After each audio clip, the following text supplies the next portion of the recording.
She has since dedicated her life to protecting America's daughters against the woke left and their gender-denying ideology. Former NCAA swimmer and the host of Gains for Girls podcast on Outkick. We need somebody with experience in this. We need somebody that's been at the forefront of this fight. Riley Gaines is a person that I've been watching. We need somebody that understands deep down, not in the media. These girls fully understood what had just happened to them. Women's sport, you've taken a lot of heat for your position on this, and I'm 100% behind you. That's when I had this realization of, Riley, how in the world can you expect someone to stand up for you if you're not even willing to stand up for you?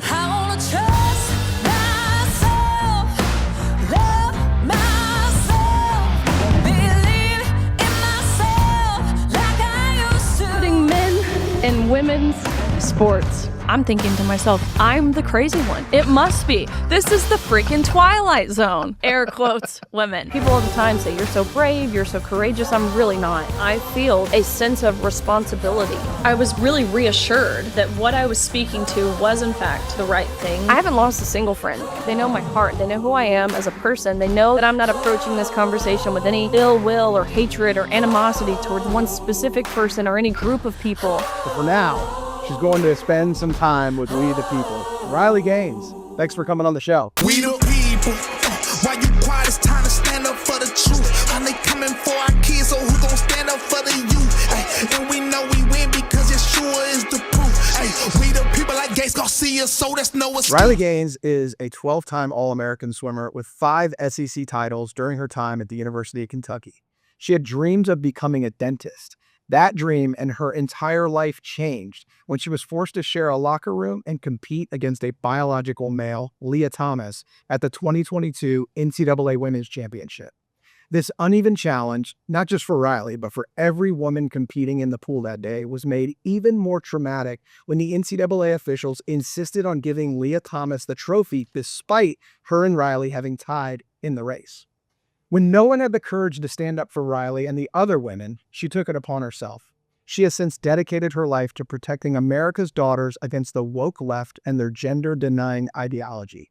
Riley has since become a powerful advocate for conservative causes, including the sanctity of life and the protection of the most valuable, especially women.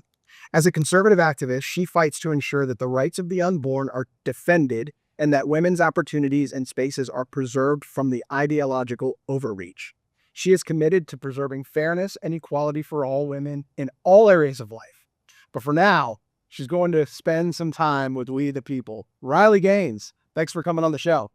Well, thank you, Gates. That was just about the kindest introduction I've ever had. So what a joy it is to be on with you. I've had the pleasure of getting to know you really over the past few months, even your father. So please, the pleasure is mine. Well, we share that and our audience shares that because we admire you and you represent everything that's great about our show. Faith, family, country, courage, putting yourself out there, risking your platform to give us the example in our lives to emulate so we can go out there and do the same. So what I want to do today is I want to sort of hit on the things you're known for and sort of reintroduce that story to the audience. But I also want to spend some time getting to know Riley the person and humanizing you. You're such a joy to be around, and I want to show that side of you. But before we do that, let's sort of talk about what you're known for. I want to go back to when, and I haven't heard you necessarily speak about this specific event. I'm sure you have, but for me and the audience, when did you actually learn of Leah Thomas? And when did you learn that you were going to be competing in a pool against Leah Thomas? Yeah, this is a good one. So brief background, like you said, to just provide a little context here. Started swimming when I was 4, graduated when I was 22. So really dedicated 18 years of my life to my sport. Went to University of Kentucky, had a phenomenal career there. I look back at some of the things that I achieved both in and out of the pool, and it's mind-blowing to me now being, pretty far removed, a couple of years removed. I've gotten in this habit of calling myself a recent college graduate, but that I don't think I really fit the bill anymore, graduating in 2022. But the first time I learned about Thomas, actually my junior year, this was really, I kind of had this breakout season. This was when I won my first individual SEC title. This is when University of Kentucky won its first ever SEC title as a team in program history. And I ended up concluding my junior season by placing 7th in the country, which it wasn't my best time. I knew I was capable of winning a national title in my senior year. And so that's really when I set that goal. Flash forward now to my senior year, about midway through. So this is about November of 2021, again, halfway through my senior season.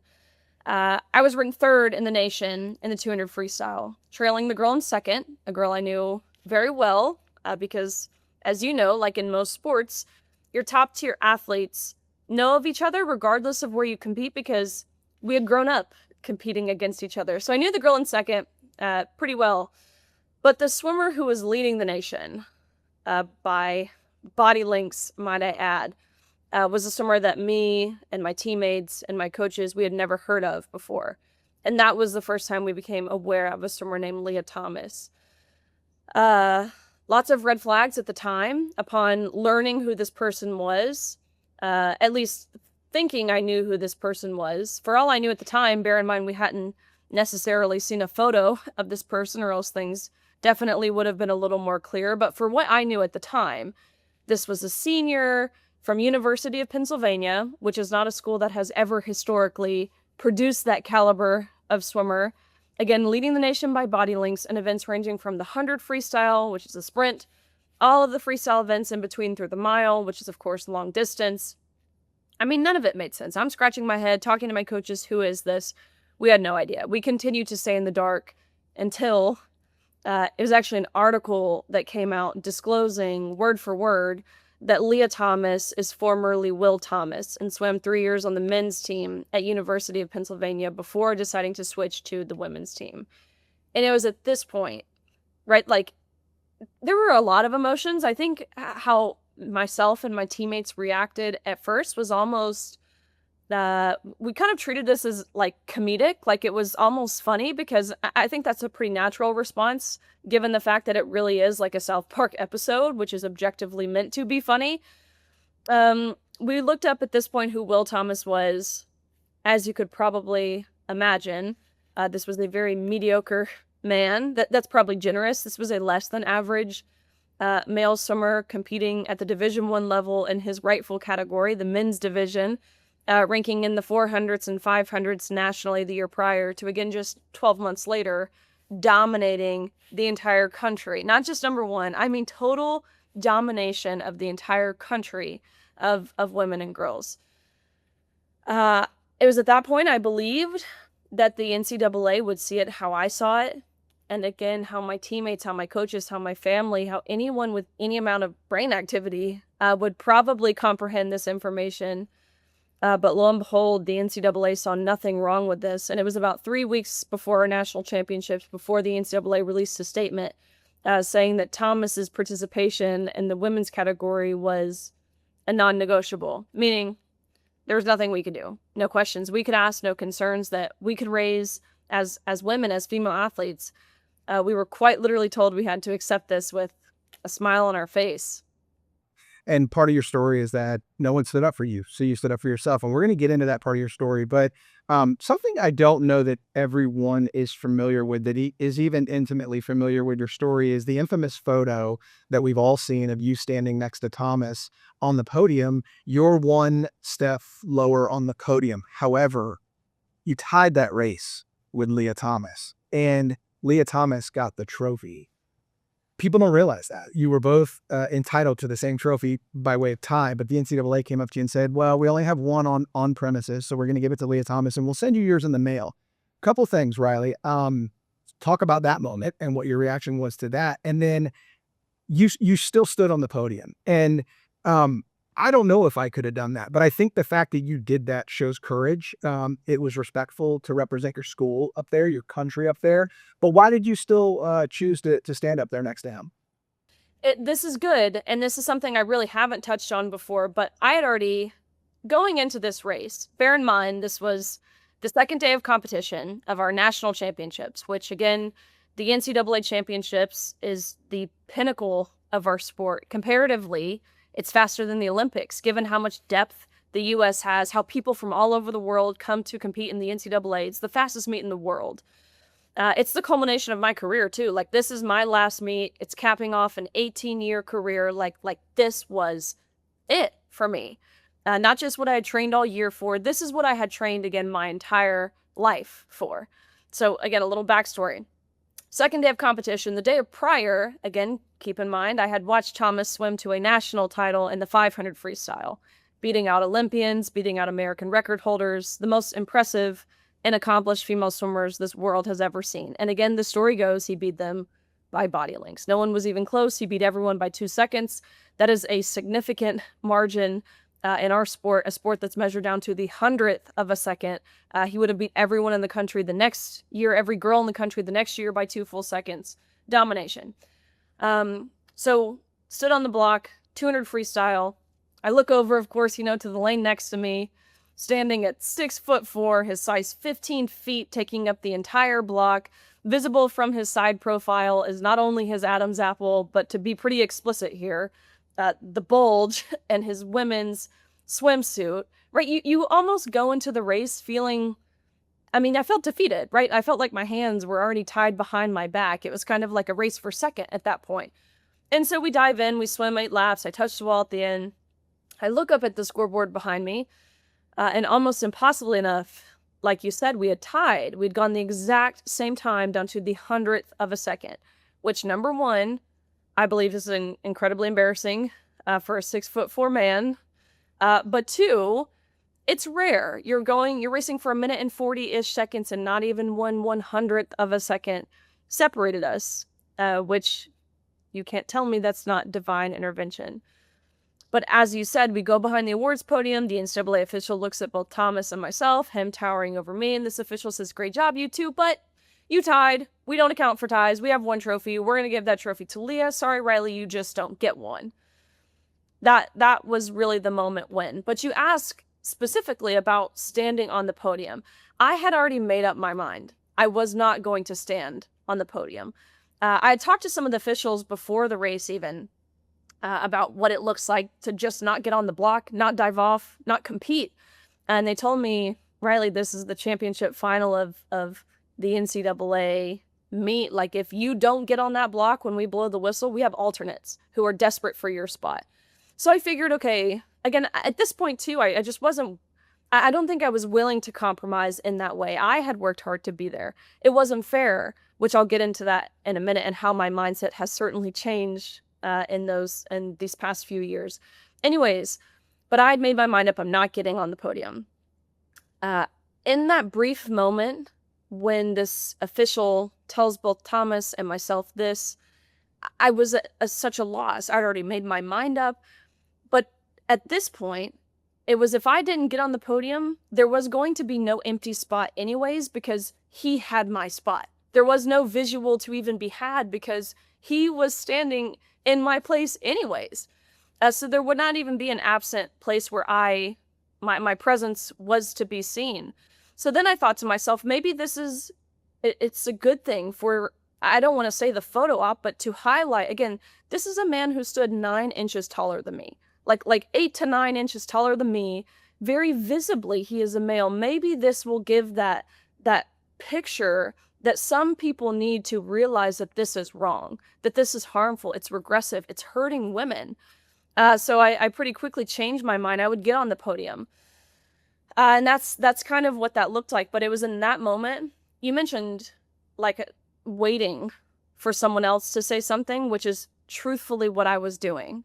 I feel ashamed to say it now, but again, I thought someone else would do something. I thought a coach would do something. I thought an official would do something. I thought someone within the NCAA, someone with political power, some other swimmer, someone's dad, quite frankly, would come down there and yank this man out of our locker rooms like my dad so desperately wanted to do.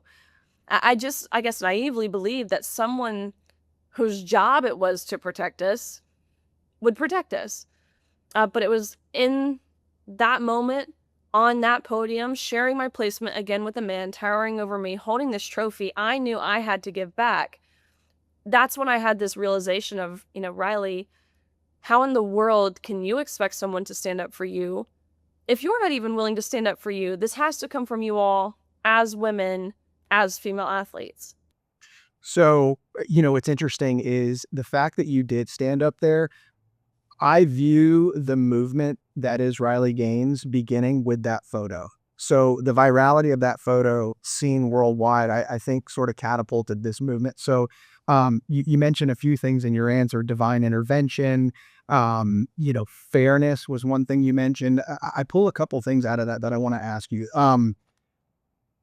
What's it like being completely thrown into a situation unexpectedly? Most people that get into movements like this, they're willingly doing it, or they're running for office, but you were just sort of tossed into this. And I see divine intervention here because at the time, 21, 22 years old, there are not many individuals that are built to shoulder that burden and become the spokesperson and the activist that you have for that. What was the moment where you said, okay, once all this is over, I'm dedicating the rest of my life to this. I'm going to represent all that is right in the failure of our institutions to not protect girls and people like me in situations like this? It is an understatement to say that, I mean, this is not what I had planned for or prepared for. Number one, it's an impossible situation to imagine yourself in, never mind anyone. Like this would have been, your brain couldn't even comprehend this situation that we're talking about probably 5, definitely not even 10 years ago. But me, like it just was never in the plans for me. I was in dental school. That's what my plan was. Following, undergrad, had been accepted into dental school, took the DAT, the dental admissions test, which is the miserable 4-ish hour-long test to get into dental school. Scored in the top percentile, could have gone anywhere in the nation that I wanted to go, received tens of thousands of dollars in scholarship funds to pursue dentistry. Actually, I was set to specialize in endodontics, which is root canals, weirdly enough. That's what I prepared for. I never took a government course at any point in my life. I never had to.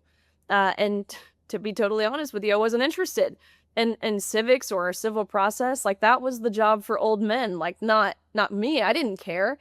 The extent of my knowledge about our government, again, it's kind of concerning to admit this and to say this, but I knew we had 3 branches.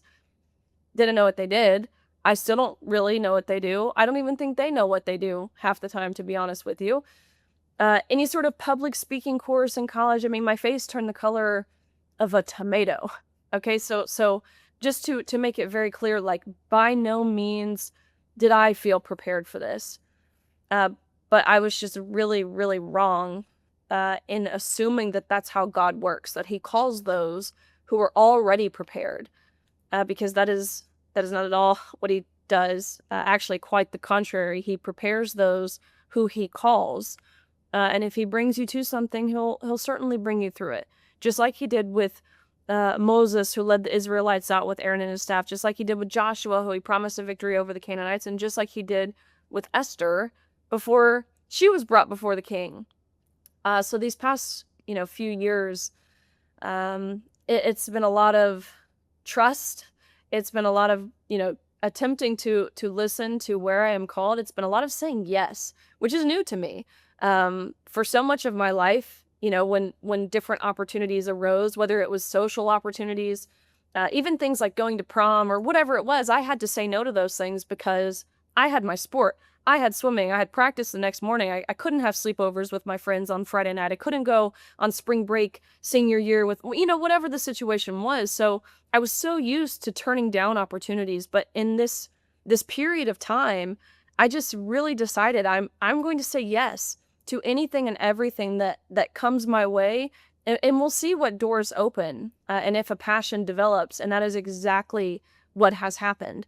Of course, this is an issue that not just am I passionate about, I believe it's urgent, it's necessary, it's crucial that we stand for the truth, that we stand for women, that we stand for the safeguarding of children, that we stand for parental rights, all of these things that are, again, in total jeopardy because of the gender ideology movement. And doors have opened, tremendous doors. I've gotten to meet such amazing people, develop relationships with such amazing people. I've gotten to go to just the coolest places. And of course, along the way, having real impact. So a lot of trusting and a lot of obeying these past few years. So I was going to ask you about your political beliefs. I won't, because you sort of answered a lot of it there, but I will just add that For someone as young as you, what I was going to ask you was, what were your political beliefs before this? How have they evolved and all that? But you sort of said you weren't really politically engaged before this Well, and I all that. will say I've always had the conservative outlook, but more so because I've always been a Christian, Yeah. and those So values. yeah, so let me go there. So because my follow-up question was going to be, has anything about your political views changed? And as a follow-on to that, what role has your faith played in this whole process? Oh my gosh, my faith is central to everything that I do. At least I do my best to attempt to make it central in my life and how I conduct myself, and the interactions that I have with those who support the stance, of course, that I'm taking, and those who don't support the stance that I'm taking. Living a Christ-like life is first and foremost of the utmost importance to me, because I understand as a Christian, nothing of this world matters, right? I understand my purpose here. Everyone has a different calling, but our purpose is the same. It's to glorify Him. It's to spread His word, His message, His gospel. That is why we are here on this earth. So while, yes, I talk a lot about objective truth and standing for objective truth, I think that's the most effective way to win people over, to persuade people onto the side of sanity.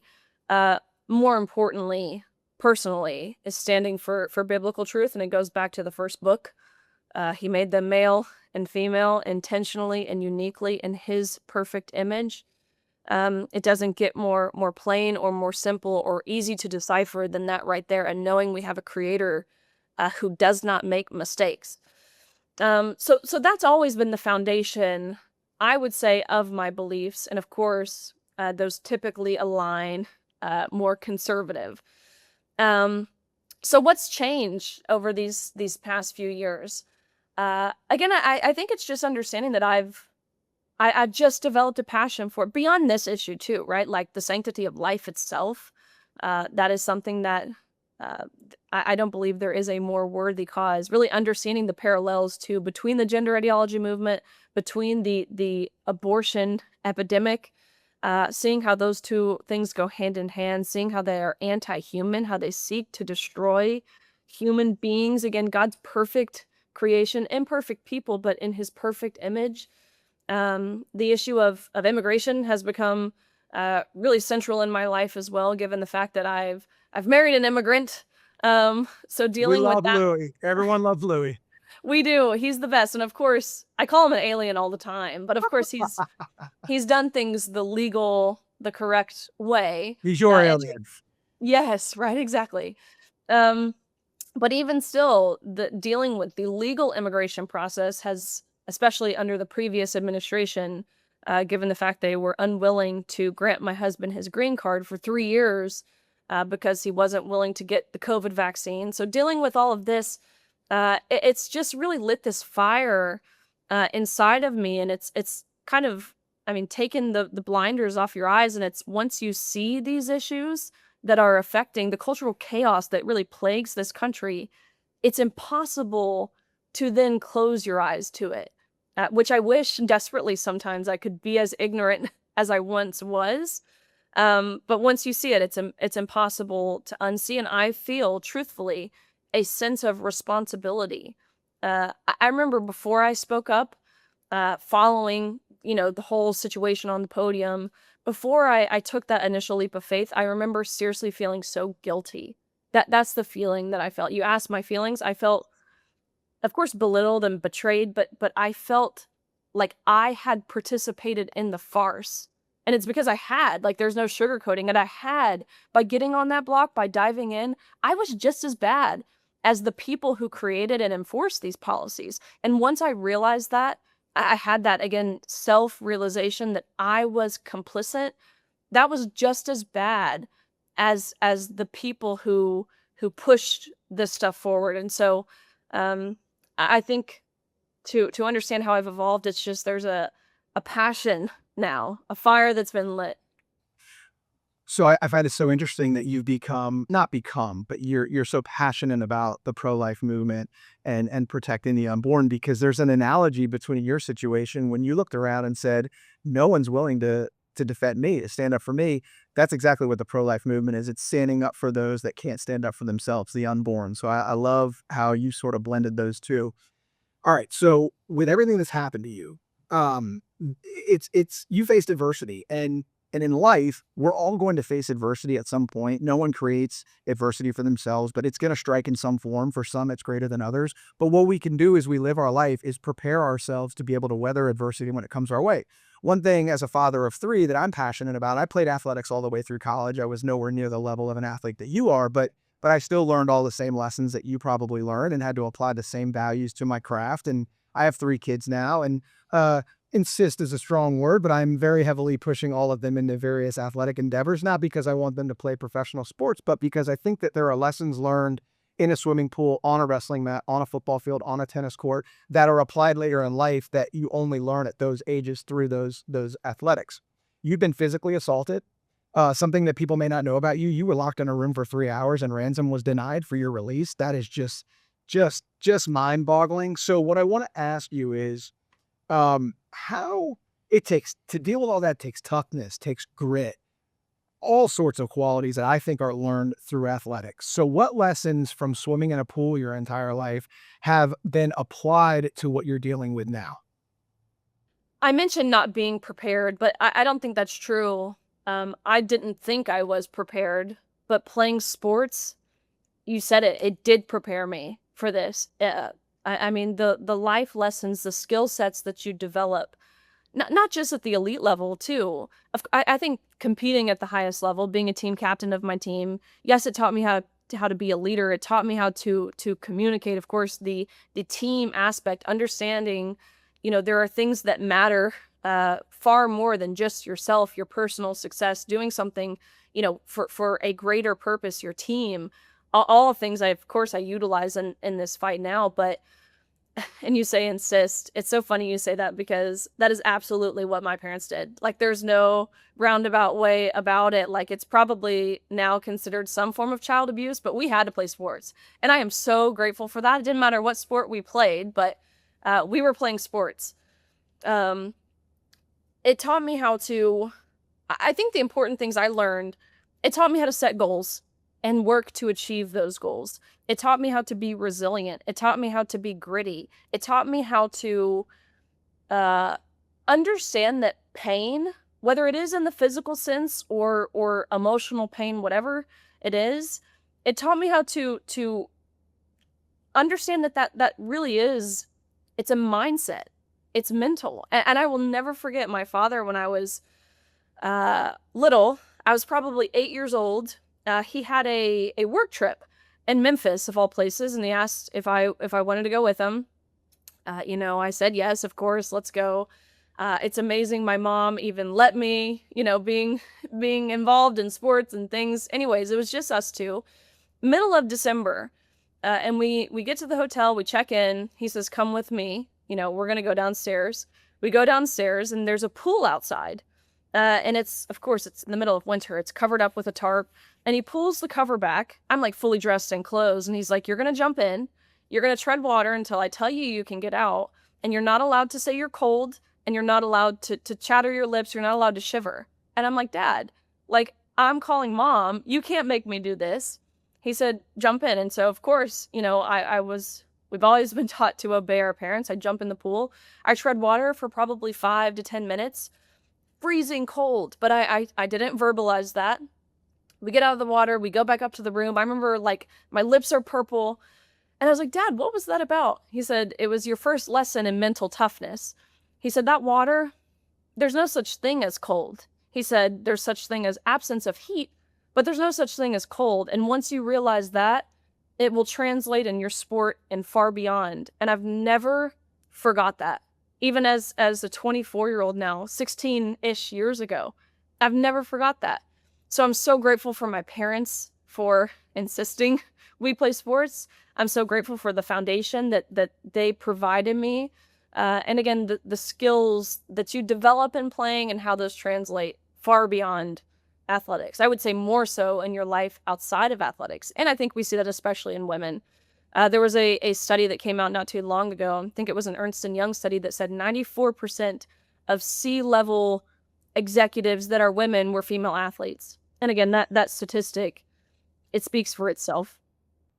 Well, as someone that cold plunges 5 days a week, I may disagree with you that there's no such thing as cold because I hate it every time I get in. But the reason I do it, Riley, is because it doesn't necessarily do anything physically for me. They say there's tons of physiological benefits. For me, it's the mental toughness that it requires to get in cold water and stay in cold water when you want to jump out. So you have turned adversity into such a positive movement. And you do it, with such a joyful outlook on life. What's your message to people that face adversity and rather than running away, need to go to the mat, need to lean in, need to dive in? What would be your message to them? Well, look, you alluded to the fact that everyone, regardless of what the stance is, regardless of any identity factor, it doesn't matter. Every single person will face adversity. It's not a matter of if, it's not a matter of when. It's what will that adversity be? How long will it take you to climb over that mountain?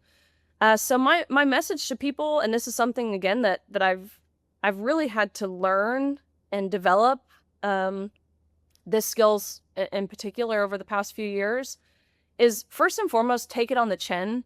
Okay, I'm not someone who's going to throw a pity party for myself. I've never been that way. I've never looked at myself, even in this fight, as a victim, because I'm not a victim. I'm so blessed in my personal life and in the fight that I'm fighting now to live in the fantastic nation, the greatest nation in the world being America. I'm so blessed. I don't look at myself as some kind of victim. So my message to anyone who is dealing with something, regardless of what it is, take it on the chin, get back up, and continue forward.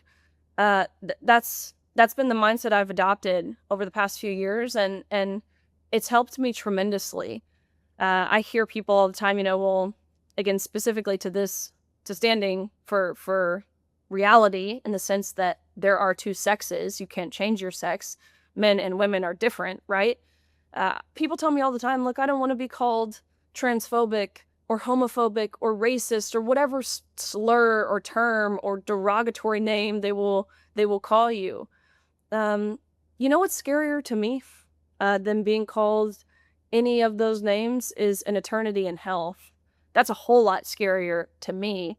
And so I think just having that perspective too, and I say that as a Christian myself, but understanding again that I'm fighting for eternal life, that's what gives me the reassurance and the affirmation that I need to be secure in myself, to be confident, and to continue pushing forward. And I think once I developed that, it made it easy. People all the time say, you're so brave, you're so courageous. I'm really not. I'm not. Like, I'm not just saying that. It's on a bluff. I'm not. I'm saying something that 99% of the population already knows to be true, right? It's not brave. It's easy to take the stance that I've had, but it's because I understand the gravity. And I think that the perspective that you're fighting for the next generation makes it easy. Yeah, I think that, calling someone anti-trans is a little bit hollow. I would say that myself, we're pro-women, pro-woman. And you can still be for all that you are for. And I got your back on that. We're for the same things, and be empathetic to trans people. I would say that gender dysphoria is a mental health issue, and there are ways that we need to work on those issues as well. But I can still be emphatically pro-woman, emphatically pro-girl, proud girl dad and all that, and not be anti-anything. But that being said, you still get called a bigot. You still get called hateful things. I want to ask you a little bit of a personal question, because we talk about how joyful you are. You are tough. We talk about how tough you are. I'll say it if you won't. But Riley, what internal struggle does this all come with? I mean, at the end of the day, when you rest your head on the pillow, do you struggle with any of this? I mean, what is the hardest part of this? There are days. I would be lying if I said I could maintain my attitude, work ethic, efficacy at all times. That's just not the truth. There are days where I'm so overwhelmed. There are days where, you log on to X and every single story is this heartbreaking story of women being impacted, of girls being violated in locker rooms, of some child somewhere being chemically and surgically mutilated and castrated. And there are days where that's a lot. That weighs heavy on you when you feel as intensely as I do. Even yesterday, I'll tell you, I was in Washington, D.C. with the First Lady, and there was this really beautiful International Women of Courage ceremony. And I got to spend some time talking with the 8 women from countries across the world who were being honored at this ceremony. One of the women was a hostage from Israel who spent 55 days in captivity, and she outlined for me in graphic detail of what those 55 days looked like for her, how she was sexually abused, how she tried desperately to resist, but she said, I mean, the words came out of her mouth that my body was not my body anymore. They had taken me, they had full control over me. Listening to her highlight this, talking to a woman from South Sudan who had been sold off into child marriage at a young age, hearing how she was, again, violated by even their religious leaders, and how corrupt their political and judicial system is over there, how justice is so hard to come by. Talking to women from Yemen who can't get an education. They have they can barely show their eyes. That's the only way they're able to walk out into public, is little slits, most of the time with mesh even over it, covering their eyes. I mean, these stories they weigh on me. Like yesterday, I was just in tears for most of the day hearing this. And again, knowing that we have women in this country who believe that they are having their rights taken away because Donald Trump is president. And then listening to these women who are the embodiment of oppression, of marginalization, really tragic stuff. So I would say that's hard. It's an internal struggle for me. There are some days where I don't even want to look at my phone. I don't want to open X, and I won't, because it weighs heavy on me. Outside of that, I would say it's definitely a time investment. That's probably been, one of the harder things, is being away from home all the time. I've dedicated myself to this, whatever that looks like. It's a lot of travel, though. So right now I'm actually in Oklahoma. This morning I was in Ohio. So it's all over the country, being away from home, away from my dogs, away from my family. My husband gets to travel with me a lot. He's here with me today, which is fantastic and a blessing, but it's a big commitment.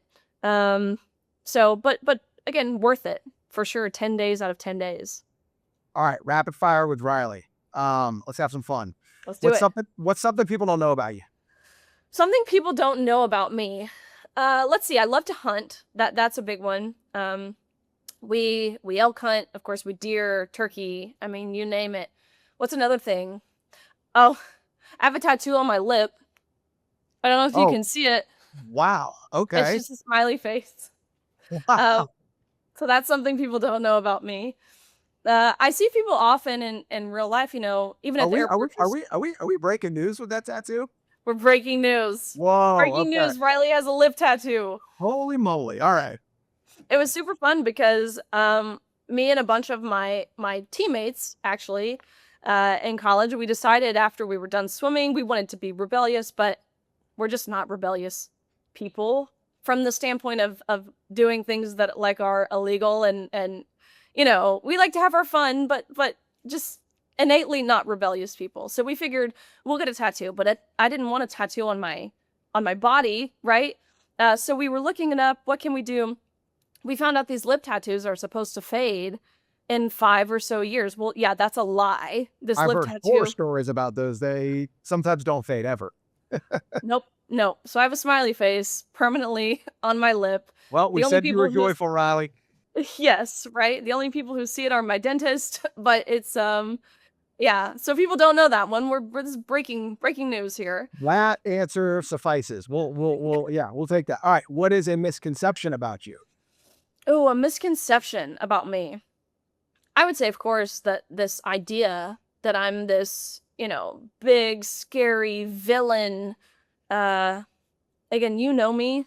The people in my life know me. The people who I disagree with, who have been my friends for many, many years, I haven't lost a single friend because they know me. They know my heart. They know who I am as a person. They know that I'm not approaching this conversation with any ill will or hatred or animosity towards one specific person or any group of people. So yeah, I think that first and foremost the most obvious, because you see the headlines, right? It's a total, it's clickbait is what it is, right? Anti-trans swimmer slams Leah Thomas for whatever the headline is, silly. I think another misconception too is that this issue again is the only issue that I care about, which is not the case. And maybe I don't do a good job. I certainly don't do a good job of highlighting these things again on socials, whatever it is. But I spend a lot of my time in the human trafficking realm. That's another thing that I do a lot of. Being a decoy even for these stings, where basically you work with law enforcement officers and DAs and district attorneys, whatever it is, and you set up these operations where basically you're bringing in pedophiles who believe that they're either going to be meeting a young girl, a young boy, again, really, really sick, graphic things. But I'll be waiting in the hotel room. That's who they think they're coming to see. And it's working with these officers. I don't ever communicate that because, again, I don't do that for validation. I don't do that to have other people know I am doing that. I do that in an attempt to just quietly change the world for the better.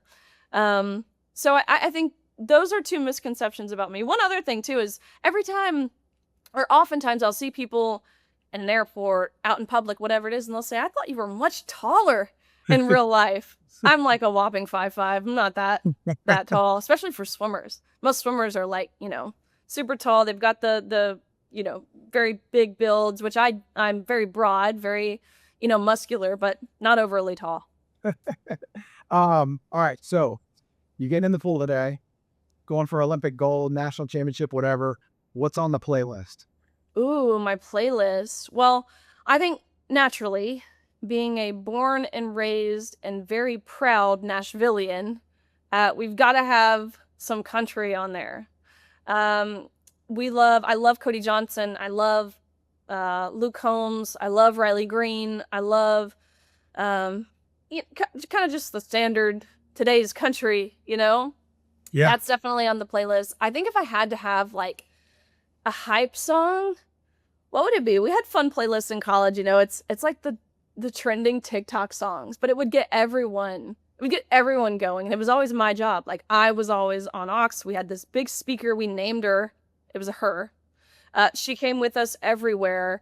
I remember at SECs, again, which is like the most fun meet. This environment was just the best. And we have this big speaker and every other team loved it too. So it was kind of like this way that we were all the teams, although of course we're competing against each other, like we were all united in this way that we loved the speaker that University of Kentucky brought and that I was on aux for.